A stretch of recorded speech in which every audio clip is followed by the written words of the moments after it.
CL3.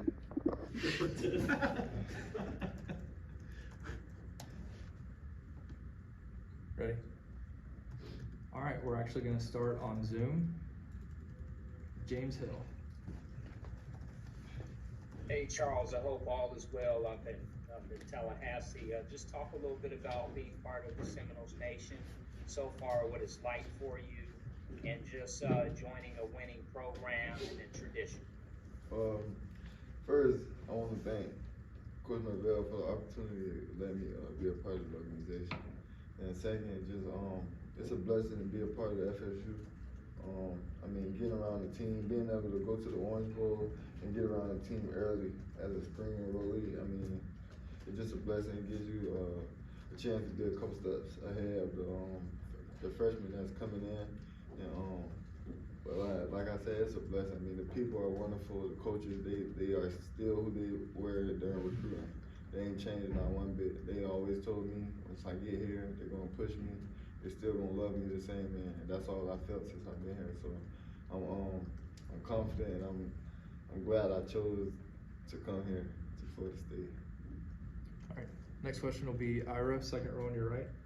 When Coach Norvell was talking about you, I think on signing day, he said that you're just very focused on football and very football smart. And have you always been that way? Like, how has football always been your one sport, or did you play a lot of other things coming up? What's so crazy is, as a kid, I played 1 year of basketball, and I ran track for 1 year for a youth organization. But other than that, I dedicated my life to football, so that was my main sport. That was the only sport I played in high school. I didn't attend no other sports in high school, so just football.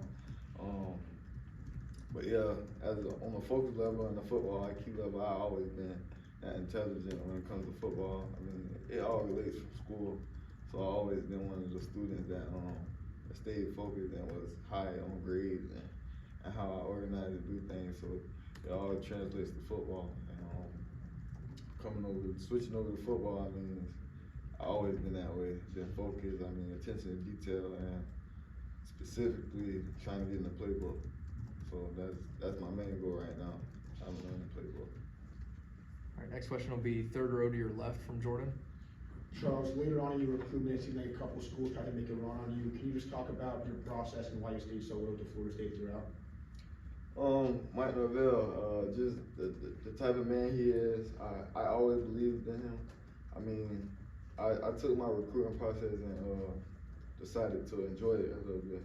I always knew where I wanted to go, Florida State, as a kid. This was always the school. I mean, I never looked away. I know at not one point in my recruiting process, I told myself I wouldn't end up at Florida State. So throughout the whole recruiting process, I knew I was going to Florida State. But when it come down to recruiting and just having fun at the high school level, I wanted to enjoy that process. But I took a lot of information and details from other schools, especially the big schools like Alabama, Georgia, Colorado, those type of schools. It's just going around learning, getting more information from those people. I mean, because they're great people too, just like people at Florida State. So when it comes down to that, I just enjoy the recruiting process. But at the end of the day, Mike Norvell is my guy. I'll go second row to Essen. You mentioned you have to go and get to those early spring practices. Who are some of the players you got to talk to that have kind of helped you in your adjustment at Florida State? If I want to speak around to my position area, I mean, I've been around Greedy Vance, AZ, and just some of the older guys just paying attention and them showing me the ins and outs and just focusing and seeing how they go about the program because they've been here before me. I mean, everyone knows I'm a high athlete, but that still doesn't mean I can't look at those types of players and learn from them. So I've been soaking it in. For the most part, I've been working out with Greedy Vance. We hit the sand, go on the field, but I appreciate those guys and I look up to those guys, and they're helping me get to that point of where I want to go here at Florida State. All right, we'll stay on the left side, front row for Chris. Charles, how beneficial was that Orange Bowl experience of being around the team, getting a feel for practice, how things operate on a daily basis? For the Orange Bowl, I mean, I it's a couple kids that's here now that didn't get a chance to experience the Orange Bowl, and I preach to them almost every day, or at least one time a week, how good and how great of an experience, opportunity that was for me to go to the Orange Bowl. I mean, it gave me 5 to 7 days to see how practices ran, how fast college is, and how the older kids go about their day when it comes to handling business, when it comes to the football level, and specifically a game like that, because that was a big game. Georgia versus Florida State, top 5 programs going at it. So I was able to see business approach and the attitude going into that game, and being able to run around in practice and see the different types of drills and whereabouts I would be on the college practice field. I mean, that was a blessing, and next time I go on the practice field, I will know and be prepared for what's going to come at me in practice. We'll go back to Jordan, third row. Charles, you mentioned it a little bit already, being highly touted out of high school. How do you handle the expectations and pressure of playing defensive back at Florida State? Just going and taking it time, step by step, listening to Coach Pat Surtain, studying the defense. That's the most important thing. You gotta know where your help is and how where do you need to be, when, and how do you need to play a certain defense or a certain player. So right now it's just in the playbook, teaching the detail, and just letting Coach Surtain mold me into the player I'm going to be now. All right, we're gonna come back to Zoom for a couple. Next one will be Logan Robinson. Hey Charles, real quick, what does Coach Storms have in plan for you this spring, body-wise, and how has the transition been with tour of duty? First I want to speak on Coach Storms. I mean, he a great strength coach. I 100% agree with his plan and program that he got for us football players at Florida State. We do a lot of squats, I can tell you that now. So he a squat guy. He gonna get them legs strong. But he have a wonderful strength program. We get it in every day, from IPF to in the weight room. He's gonna push us, and really he's just gonna make sure we're doing everything we need to do to get us stronger, faster, and more explosive. But on to the tour duty. I mean, I know everyone heard about that. I mean, it's tough, but I mean, it's all about your mentality. So, but Coach Norvell reminds all of his athletes, I mean, he chose you for a reason. He chose each and every one of us individually for a reason. So, you just gotta have that mindset going into tour duty. I mean, it's some of the simplest drills, but they make it to the point where you feel like you wanna break, you wanna give up. But as long as you stay true to yourself and true to the person that you were that got you here to the university, I mean, you'll make it through.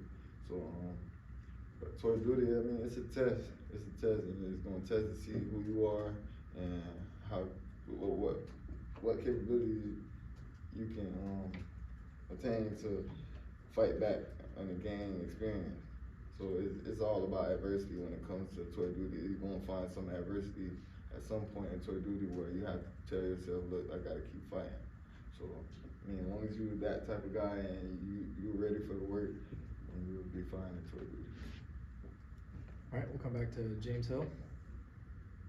Charles, just talk a little bit about your routine and also just your work ethic and the things you would like to see yourself do as far as the practices and weightlifting and everything you want to see happen between now and your spring game.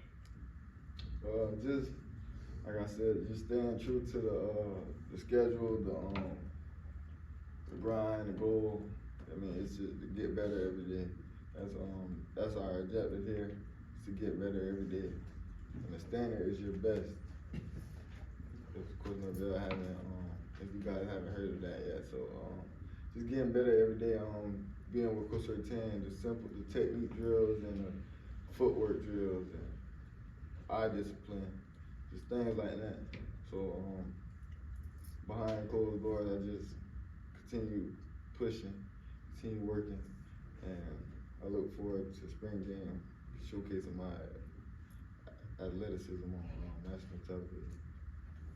come back to Ira, second row on your right. I mean, you had your signing, or your commitment ceremony, and I know you had another party too, like, why was it important to you to have like a community event? Like, was your community real important in kind of your development growing up? First, I would want to say, in my community, we have some wonderful representatives that were able to make it to the National Football League, but it's not many. And the type of honor and fashion that I introduced to the community, and the type of leader I came through the community, and the place I come from, it was just, it highlighted me and the person that I am, to the point where I had the community supporting me and pushing me and behind me. So I know when I wanted to choose my school and let the world know where I wanted to go, I wanted to do it for the community. So when that day came, I mean, there was a lot of people out there, and just how I thought. They cheered me on. Most of them knew where I was going, but they cheered me on, and it was just a wonderful time to share it with the community I come from, Norfolk, Sarasota, Florida. And I just appreciate and support all the supporters from my community. And then, you know, Luke came down for your Yeah. ceremony, and how tight is this freshman class? Yeah, I mean, that should explain everything to you right there. I mean, him and his dad came all the way from Georgia, and I want to say they drove. They didn't even fly, so that shows you how strong the bond in the 24 class family is. I mean, Luke, I love Luke, and I always appreciated him for that, because to be honest, I don't know if I could have made it to his. Really. So, but I mean, all the players bought in, and we have like a couple of specific individuals that I know that's going to stand up and be captains on this team once our class comes to face up the team and some of the older guys move out. And I know I see the future here at Florida State, and I know that coming off a 13-1 season is only going to be greater from here on out. Anything else? All right, thank you, Charles. Thanks, Charles. Thanks, man.